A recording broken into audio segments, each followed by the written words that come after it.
Hey y'all, Gary here with Tennessee Stands. Hey, almost 5 months ago now, I posted a video talking about our new, well, what was then our new incoming Commissioner of Education, Lizette Gonzalez Reynolds. And it was about a 30-minute video. I really, if you haven't watched it, I encourage you to go back and watch it. I did a little bit of a dive into this woman's history, where she came from. Of course, if you do remember, Lizette Reynolds comes from the same stock that Penny Schwinn came from, Jeb Bush's Foundation for Excellence in Education. And it's all connected. Chiefs for Change, all of these institutes that preach the woke gospel in education today, social emotional learning, talks about the whole child, equity, getting rid of racism, all the things. And basically, I pitched to you that Lizette Reynolds is nothing more than Penny Schwinn 2.0.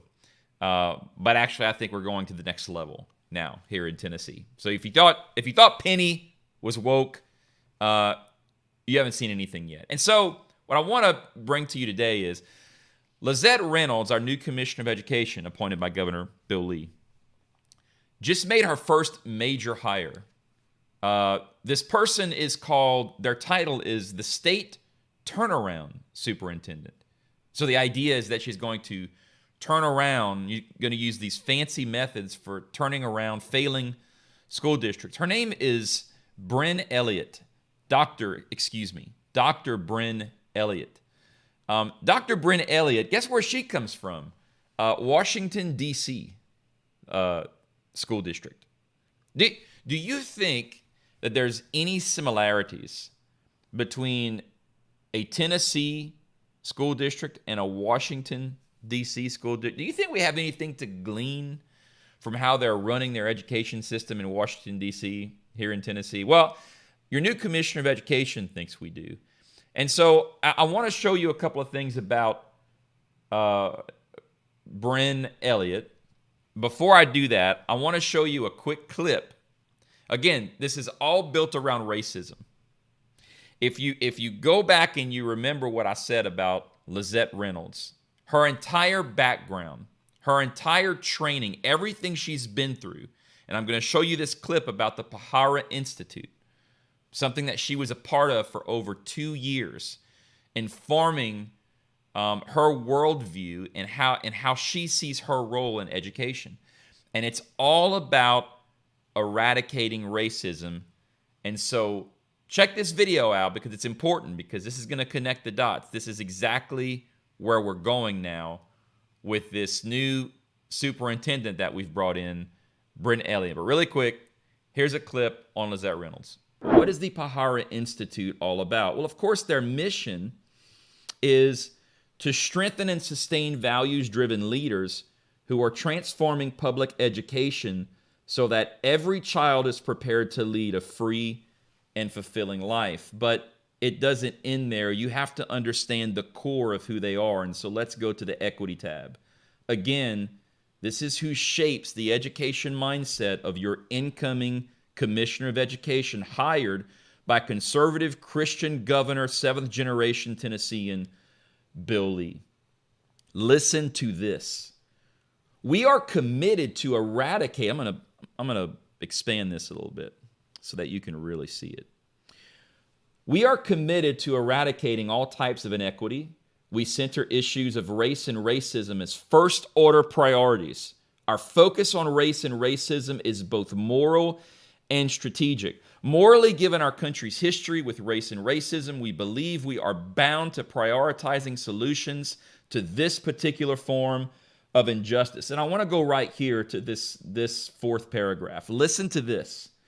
It has been posited that centering race is insufficient as a means to fighting inequity, and that centering and prioritizing wealth or economic equity would in fact be the greatest lever for positive change. So they're stating, it's been said that if we really want to fix education, if we really want to give kids a proper worldview, if we really want to fix our problems here in America and around the world, we need to focus on opportunities for people. We need to focus on their ability to generate wealth. We need to focus on a good economy. We need to focus on conservative values, right? The Pahara Institute vehemently disagrees with that premise and states, given the disproportionate economic outcomes in America based on race, we adhere to a different theory and order of operations. We believe that eradicating racism is perhaps the most powerful thing we can do in service of economic equity.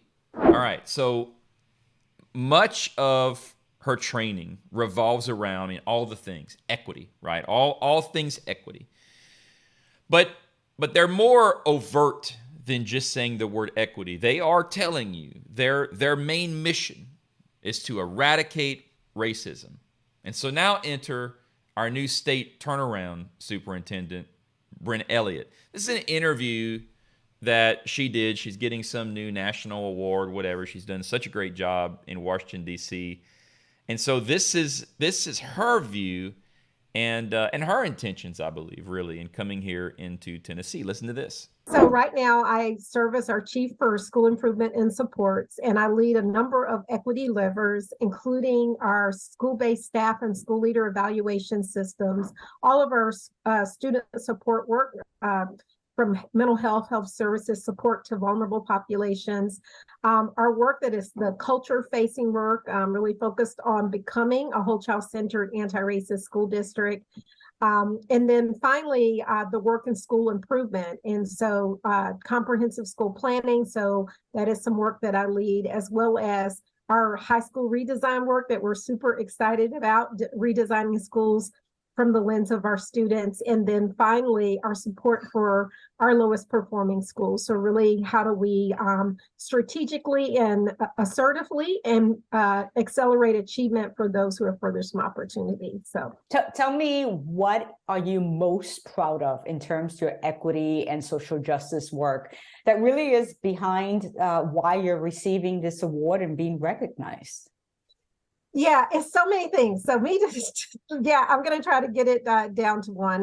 So I came to DC in 2017 to be their chief of equity. After a couple of reorgs, I lead the equity work plus these other high-level equity work streams. I would say of all the work that I'm leading that I am really most proud of is our work, our commitment to becoming a whole child-centered anti-racist school district. And so it's taken, we're doing a lot of work around mindsets, but also some really hard conversations around what our data reflects as far as how well we are supporting our students who are furthest from opportunity, and really putting in place the systems and structures that are going to lead to long-term success. And so literally, we're not pulling any punches here. You heard her say, the words came out of her. It's her. Did you hear anything about reading, math, science, understanding history? I mean, these are people that are supposed to lead the charge in how we educate our children here in the state of Tennessee. All we talk about as Republicans and really Democrats as well, whenever we run for office and we raise money, we talk about how our kids can't read and we need more money in the schools so that our kids can read. But when you hear the people that they actually hire in the administration, you never hear them talk about reading or math or any of that. The only thing you hear them talk about is the whole child and their emotional well-being and getting rid of racism and equity. This is what's happening in education. You have no one else to blame, no one, for what you see happening around us, especially what we're talking about right now in education. You have no one else to blame than Governor Bill Lee. Governor Bill Lee hired Penny Schwinn.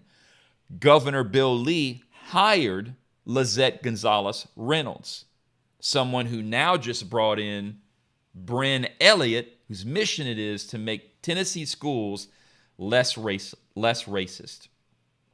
I mince no words with my disdain for Bill Lee. Anyone who will tell you that Bill Lee is just a good, godly man and looking out for everybody's values and just wants the best for Tennessee is a lunatic. Either a liar or a massively deceived lunatic. This guy has done nothing but ravage this state through mandates, through closing businesses, through welcoming refugees and setting the tables for illegal immigration here in Tennessee, destroying our education system, and most recently trying to take away our gun rights here in the state of Tennessee.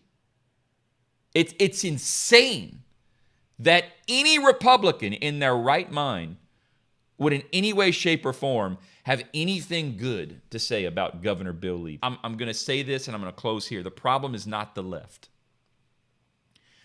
With everything that I just showed you, hear me. The problem is not Washington, D.C. The problem is not Joe Biden. The problem is Republican leadership in the state of Tennessee that continues to position this kind of woke nonsense in every administrative department throughout the state of Tennessee, whether it be Department of Health, Department of Education, Transportation, Economic Development, what have you. And that stuff proliferates itself throughout the state, across the spectrum. And that is being done right now in the state of Tennessee by Republican leadership, led by Governor Bill Lee. And I'm telling you, we have got to quickly stop the bleeding. When 2024 rolls around, if you folks are still just voting for the same old people and nobody's challenging these mucks in Republican primaries, we're going to lose. And we're not going to lose because of the left. We're going to lose because you guys don't understand who you're voting for. You don't get that many of these people with an R by their name that you trust and you went to their potluck dinner and you just think they're a nice guy and they post scriptures on Sundays on their Facebook accounts. Meanwhile, while you're not looking, these are the things that are happening behind the scenes. We need a radical, and I mean a radical, change in the way we lead as Republicans here in the state of Tennessee. The status quo is not going to cut it. We will lose if we continue down this path. And so God help us in our education, because right now we are being led in such a way where everything about how we educate our children is around being less racist. Is this the direction that you want to go, Tennessee? This is where we are.